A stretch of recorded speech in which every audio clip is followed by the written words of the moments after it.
Welcome back to my channel. Today we're going to watch The Faculty from 1998. Here we go. This story takes place in a high school where we meet a small group of stereotype characters from the 90s. And they are the school's cocky drug dealer, the jock, the new girl, the queen bee, the goth chick, and the quiet kid. One day, during a football practice, this coach gets mad while yelling at his players because of the game. Practice ends. The coach stays alone on the field, but someone comes up behind him. Who? We don't know. In the evening, the teachers and the principal discuss the school's budget. The meeting concludes and everyone leaves, but the principal forgets her keys. When she returns to retrieve them, she is intercepted by the football coach who's acting weird. Suddenly, he attacks her and she runs away. Horrified, she grabs a pair of scissors and runs through the school hallways to reach the entrance. Outside, there is a teacher who came back because she forgot her grade book. She tries to help her but can't do anything about it. At the last second, the principal manages to get out and lock the doors. The scissors are dropped and she kicks them away before the coach catches them. And then, yes, this teacher acts weird too.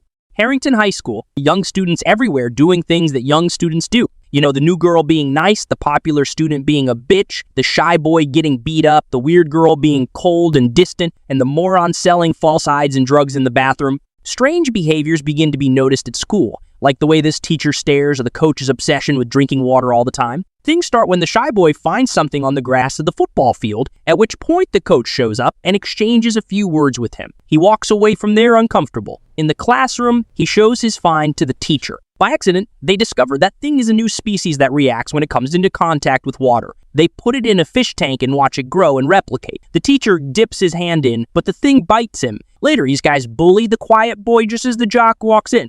A brief exchange of words takes place here, and then he goes to the showers. There, a horrified teacher appears, naked and pleading for help. The quiet kid witnesses the creepy scene, and the jock yells at him to go get help. He tries to calm her down while noticing her skin peeling off her body. Here, the scissors teacher explains to them that the teacher in the showers is sick. A lie you can smell from miles, of course. The quiet kid watches the coach standing between the sprinklers off. Meanwhile, this shy teacher scolds this jerk for selling his junk at school. These two are looking for a story to publish in the school newspaper. In the hallways, you can see huge amounts of water being delivered to the school. They both enter the faculty lounge looking for something interesting about their teachers. Suddenly, these two come in, and these two have to hide in the closet, from where they can see and hear everything. Then, a young Salma Hayek, the school nurse here, comes in for some pills, but when she turns her back, she is attacked, and this happens.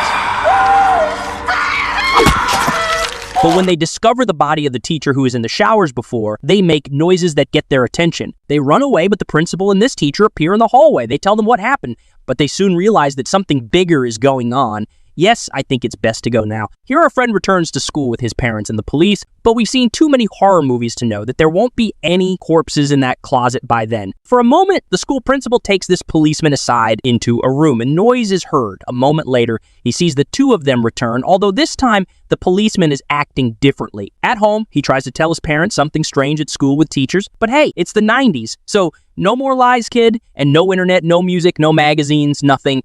He's terrified to go back to school knowing what's waiting for him. He sneaks out the window to meet the popular girl, but then spots his teacher standing outside. His dad catches him, and when he looks again, the teacher's vanished. Just another day at school. The intercom calls out several students, including her. They secretly meet up in the bathroom to discuss what's going on. They can't go to the police without any proof, and they're both convinced they're in danger. In the faculty lounge, teachers are acting weird and drinking tons of water. The intercom continues to summon students. These two meet and chat for the first time here, and these two see a long line of students in the hallway. She takes a look and sees the nurse attending to all of them. She takes him aside for a private talk, and he does the same with her. And he starts to notice the same suspicious signs as the rest of the group, like those two guys wanting to buy his entire stock, or the once shy teacher's drastic makeover and threatening tongue. Meanwhile, he tells her everything that's happened, but she makes a sarcastic analogy between the school's events and the plot of Invasion of the Body Snatchers. But he buys into the idea as the most accurate theory. The four convene in the science labs, and the fish tank that contained the first species found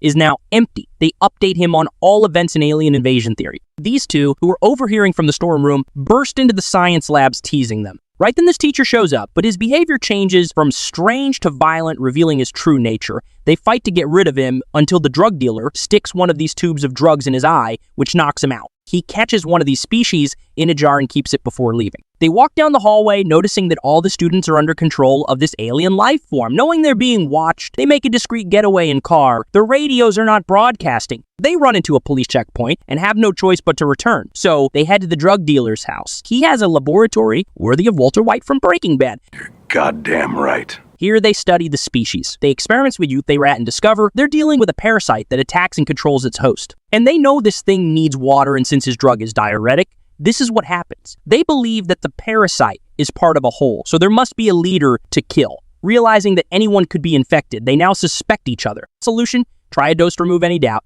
Everyone does it except her, and she is exposed. In the fight, she destroys the lab. They try to stop her, but she escapes from there and jump into a car parked outside, waiting to pick her up. With the lab destroyed and a number of doses is counted, everyone's on a hunt for the one they call the Queen at football game.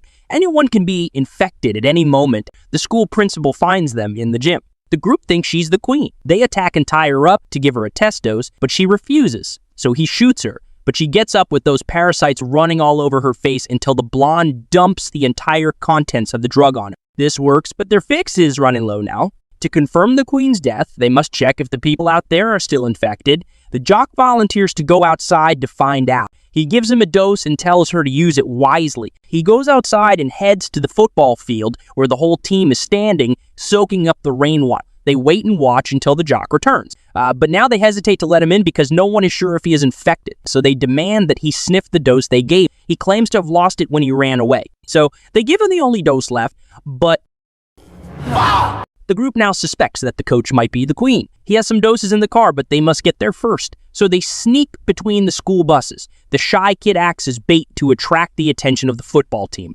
allowing the dealer to get to the car. He is soon surrounded on all sides but manages to escape. Meanwhile, he's intercepted by the sexy teacher who breaks into his car. He crashes into a school bus to get rid of her. He gets the drugs, but almost dies. As this teacher's head searches for her headless body, he runs away. These two are waiting alone in the gym for the rest. The goth chick references the movie Invasion of the Body Snatchers again and shares a thought on stolen identity. But the blonde drops a comment that catches her off guard.